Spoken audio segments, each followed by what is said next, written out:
All right, Bill Belichick. You know, I got to be honest. He sits on my wall in the Michigan studio, and you see it in a lot of my marketing material. He's basically top 3 coach that I've admired my entire life. A lot of my coaching strategies, styling, processes, systems, they're built from the Belichick model, the Patriot way. He's a abrasive, not abrasive, but he's a, you know, he's a guy that is, it's about work, it's about production, it's about results, it's about get it done, and he just doesn't really have too much time for any of the BS. And people don't like that about him, but you don't get to 8, Super Bowl championships with 6 of those as a head coach, whether you have Tom Brady or not, if you don't, subscribe to some of that philosophy. As a leader, when you want to get something done, you got to have a system, man, and you got to run that system tight. Now, could he be a more friendly guy, like a Dan Campbell type of guy? Yes, but make no mistake about it, Dan Campbell, Brad Holmes, they won't have anybody on that team that does not buy into their philosophy or that wants $100 million a year. It's the next man up, and they will move you along, and they're good at drafting, just like Belichick was, and they'll go draft somebody. So what does this guy do? Well, first of all, why would he do this? Why would he go from the NFL to semi-retirement for a year to then go to college when he is 26 wins away from being the winningest coach and beating Don Shula in the history of the NFL? He is 26 games behind Shula, and he's 32 games ahead of Andy Reid. Believe it or not, the next closest guy with total wins is Mike Tomlin at 183. So that just gives you an idea of what type of class. Shula, Belichick, I mean, you have George Halas in there, but in terms of modern day coaches still active, Bill 302, Reid 270, and Tomlin 183. Why would he walk away from that? Well, I think there's a few reasons. His falling out with Robert Kraft didn't go over well. And I think Robert Kraft has made it very, very difficult for him to get a job in the NFL again, at least to get a job where it might be the best possible fit. So while Kraft enjoyed a lot of the benefits of Bill, and Kraft put up with things too, don't get me wrong, at the end, when it fell down and it fell through in his book and in a lot of his excerpts and interviews, he basically doesn't give Belichick any credit at all. He basically throws it all to Brady, which I think is improper. I do think Brady's the greatest of all time, but I also think Bill Belichick's the greatest coach of all time. And I really, truly believe that type of run, they couldn't have done it without each other. Brady won it without Bill, and Bill wasn't able to win it without Brady. I got it. I get it. But to win that many, 6 Super Bowls, he's doing something right. And there's no possible way that he could have won 6 Super Bowls with Tampa Bay. I don't believe that. I just don't. Or any other team for that matter. So Belichick leaves New England. Basically, they said it's mutual, but it's really not mutual. So he's been looking around the league, and he toyed with the idea of the Falcons. There was some talk about him maybe going to Philadelphia if it didn't work out with Sirianni, and he would get along with Howie Roseman. There was talk about him potentially going to Dallas and working with Jerry Jones. Can you imagine that? That'd be must-see TV, and that's a train wreck waiting to happen. That's two personalities that I just don't think work. So if you're kind of been railroaded a little bit, and you're tied to Brady, and no one thinks you will matter anymore, and you're 72 years old, and you want to make your own mark and establish a new legacy, basically, in the remaining, let's say, 3 to 5 years, maybe 6 years of coaching, what do? You're going to go to college. So Bill Belichick signs with, of all places, North Carolina. A lot of people don't understand why he chose North Carolina. One of the reasons is his father coached there for 3 years, way back in the day. And that probably meant something to him. I haven't heard him say it personally, but I do know his father coached there. And who would agree to it to allow him to come into the new college way, which if you watch last week's episode or the week before, college football has always been a business. But now it's official. These are paid players. This is no longer about the college football experience for 90% of the players. It's about where do I go to college, or what college do I leave to go to another college to put myself in the best position for one of two things: the most amount of money and the best chance to go to the best situation or the highest draft pick in the NFL. That's what college football has become. And you watched a guy like Nick Saban exit out of that.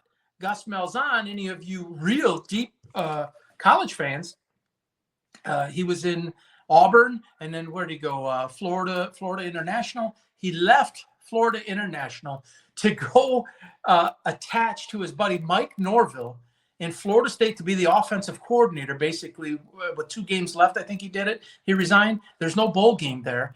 And Gus is on record as saying he cannot. He's an old-fashioned coach, 61, I think he is. He said, I'm an old-fashioned coach. I don't like the new way.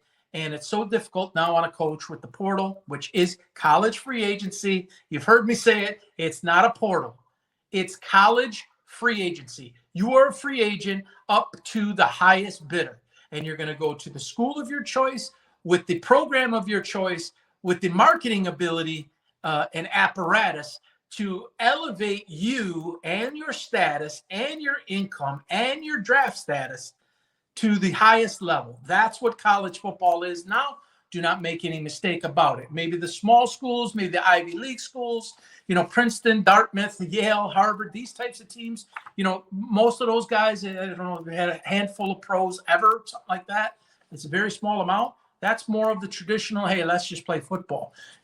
Division III teams, even Division II teams, even smaller schools like Eastern and Western, as an example, or Central. They've produced a lot of NFL players. Max Crosby, Eastern Michigan, Antonio Brown, former NFL player, Central Michigan, and there's a whole host of other guys that have played at those schools. So even the MAC schools, even the lower level schools, it's all about that. So Saban runs. Malzahn runs. Mac Brown's not cut out for that. He was at North Carolina. And it's like, all right, Bill Belichick going to college. There's no way that this can work, right? Not so fast, my friend. I think that this is an opportunity for Bill Belichick, and he's the perfect guy for it. If you really think about this, he's the perfect guy to completely change college football forever in the way that it is coached, managed, the process, the system, the whole entire structure of it. Here you have a guy who's won 6 NFL head coaching trophies. If he's sitting in the living room, people say, oh, this burly, Bill Belichick and this and that, doesn't have a personality, which if you really study Bill Belichick, he has a pretty amazing personality. It's a persona that he has. It's one that he has to put on. He doesn't like talking to media. One of the reasons he says every insider talks about it, every person who knows Bill Belichick says he's completely turned off by the politics of the NFL. And it's also one of his motivators. He could get an NFL job. It's just maybe not the one that he wants. It's 32 of them. There's 7 to 8 available every year, and somebody would have took him this year. He's sick of the politics, according to people close to him. There's politics, though, in college, too. So it's not like he's gonna get away from that. That's still going to exist. But here he has a chance, and he's on record as saying this. I'm going to make a college football program an NFL program.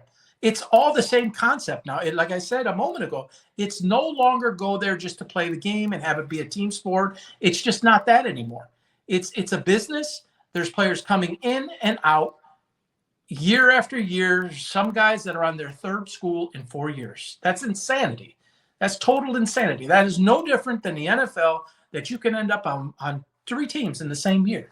That's possible. You're not very good if that happens, but it can happen. It happens all the time. So he understands that. He has an incredible eye for talent. And I think that he's going to have no problem recruiting, and he will put people around him that understand some of those areas better than he does.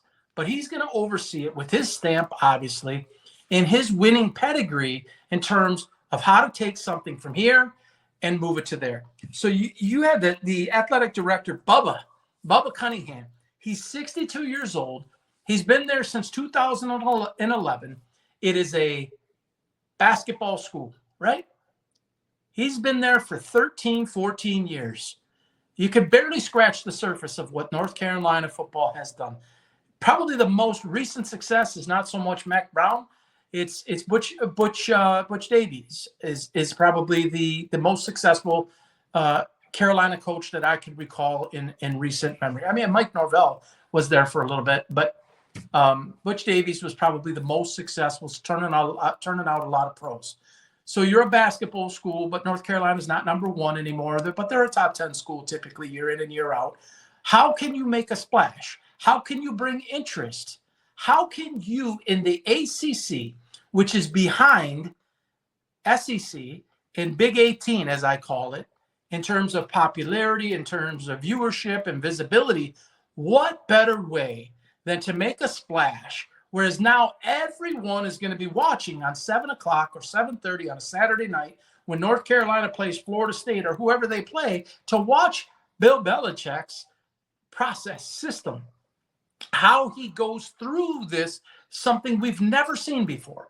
We typically see college coaches go to the pros, and we have seen some pro coaches go to college, right? You have seen that. But it's usually the other way around. Now you have the ultra successful, the second or third most winningest NFL coach in history is going to college.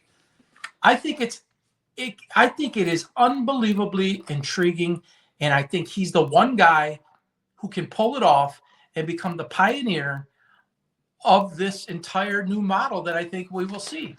And it's going to take somebody like that. These college coaches don't know what they're doing. You see some schools are starting to bring general managers in now. Colleges are hiring general managers, not athletic, aside from the athletic director, a general manager, because it's something completely different to run and operate. It's a business. And this man has all the experience in the world as a world-class head coach. He was basically the general manager for 21 years or whatever it was in New England. And this is a bold move.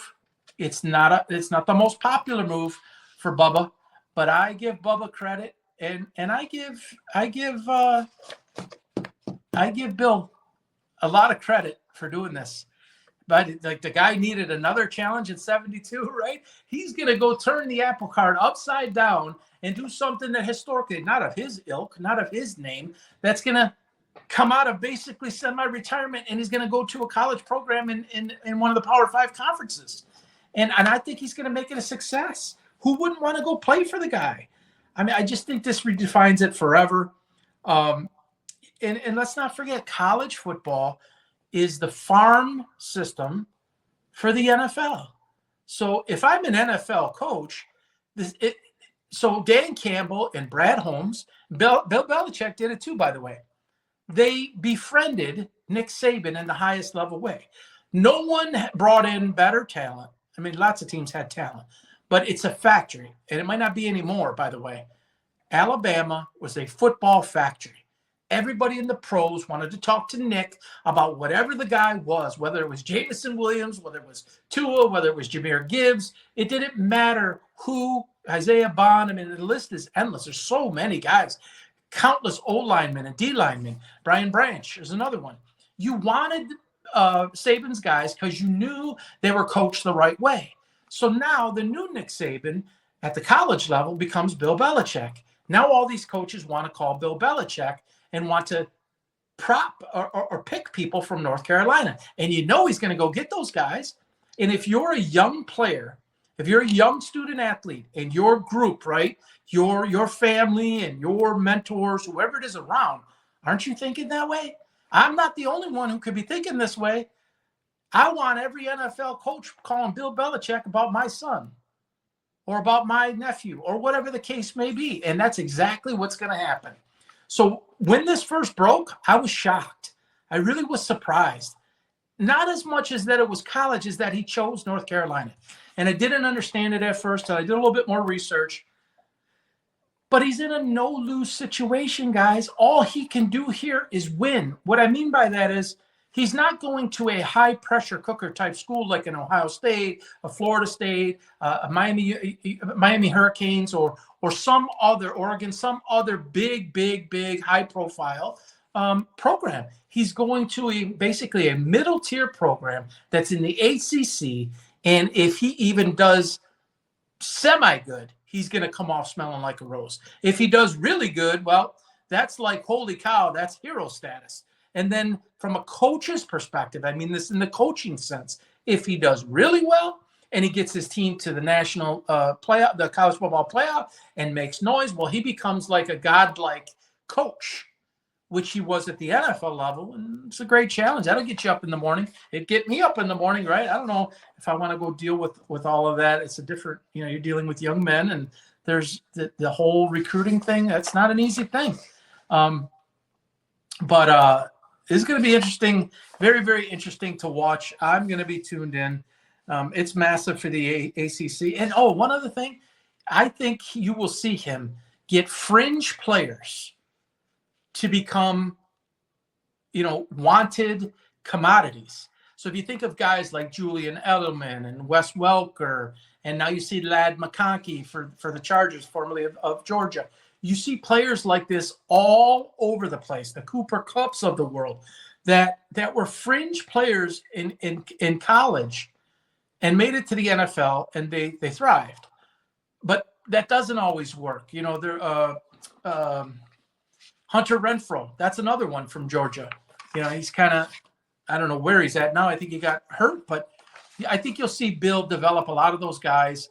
He ain't the big flashy guys.